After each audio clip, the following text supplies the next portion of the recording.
alongside UFC Women's Bantamweight champion Raquel Pennington. Does it ever get old hearing that, like a goal that you had for so long?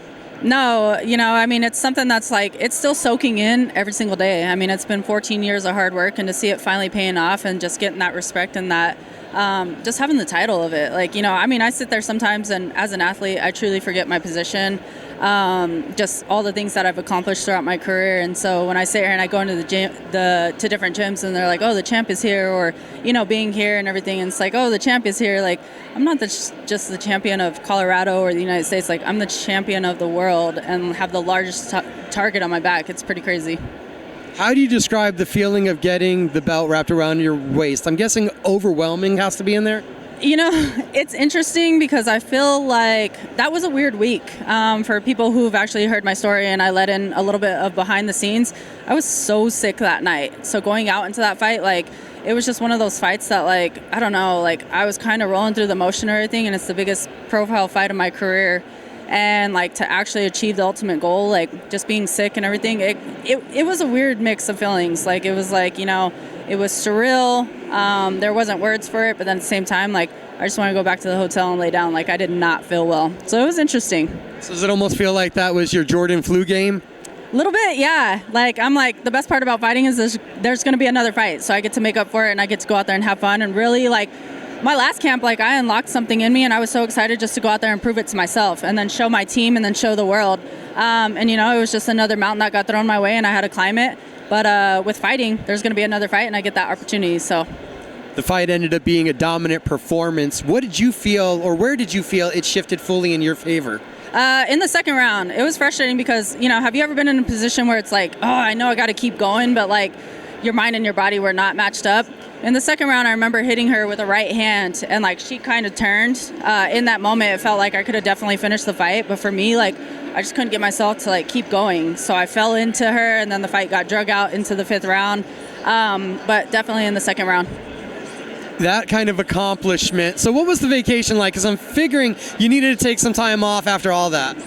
It's been crazy. Life has been life. It's thrown a lot of curveballs at my family and I. So, whatever happened in Canada and being sick, I was sick until the end of February. My daughter got sick, ended up in the hospital. Tisha got sick.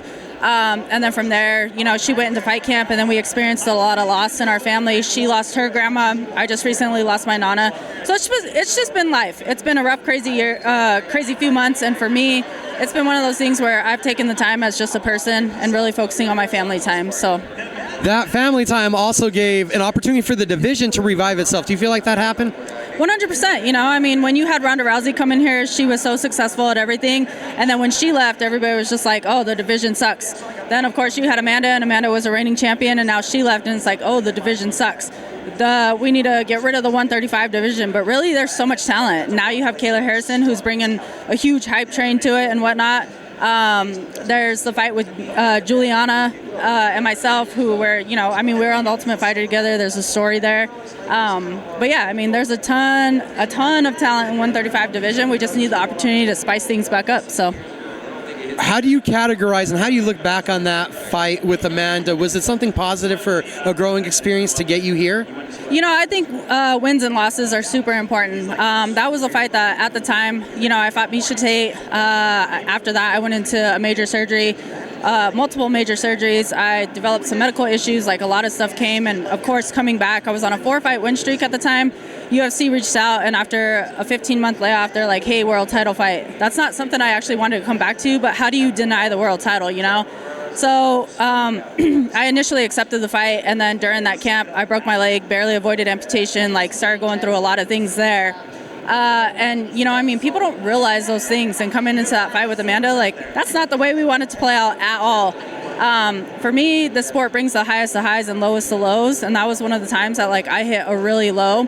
But emotionally, it was actually a good thing, because after I picked myself up and I overcame everything that I overcame from all of that, I just feel like I became smarter as a person, as an athlete, and I've navigated my career a lot different. That world title fight hit, and it was just man, I really wanted to feel like myself again. I pushed into the fight with Jeraine Deuteronomy, and it was just another freaking one of those ones that knocked me even lower. And after that, that's when I really had to hit the reset button. now that you're at the high of being the champion and you're the hunted, so to speak, everyone's gunning after you, do you have a challenger in mind? You look at the division, do you still have goals? Like, how are you anticipating? Are you just waiting for the challengers to be presented? So I'm a gamer. I'll fight whoever they throw at me. But, you know, for my team and I, the one that we have in mind is Juliana. That's the one that makes sense next. And then I'm perfectly fine with fighting anybody else that they throw at me. But yeah, I mean, the goal is to come back in October. So we'll see what that looks like. A lot of people would say, why not Kayla first? With Juliana, is it a respect thing because she had the belt and it's kind of been a weighted on fight? Yeah, she had the belt. It was one of those things to where I've never been handed anything in my career. I've worked from the ground up. I've been walked all over. You know, I've had like the frustrations. I've been here for a really long time with UFC, so I don't find it fair when an athlete comes in and just because she has a huge name and a hype train behind her that all of a sudden she gets to jump the line. There's so many women in this division that have been working extremely hard for many, many years, and I feel like they deserve it before her. But with that being said, like I said, I'm willing to fight whoever. UFC has not thrown Kayla at me. So Juliana's the one that makes sense. And I heard we're looking towards the fall possibly to see you back in there? Yeah, so, you know, I told them that I would fight. Just with everything life hitting, they asked me for June 1st, but, you know, emotionally, I couldn't be ready for that with everything going on with our family and stuff. Plus, it was my daughter's first birthday. I was the backup fighter a year ago in Canada, and, you know, we were getting ready to have the baby, so I almost missed that. I didn't want to miss her first birthday. I asked for in the summer, but, you know, August is international, September is the Sphere card, so October is what makes sense. Champ, thank you so much for the time. Thank you. New Mexico has a rich boxing history. Tapia versus Romero, Tapia versus Archuleta, Holm versus Cisneros, Torres versus Cabral. August 10th, the world will be watching. Hammer versus Diamond. Someone's O has to go. Abraham Perez, Matthew Griego. IBF USBA flyweight title. The Duke City Civil War. Get your tickets at etix.com.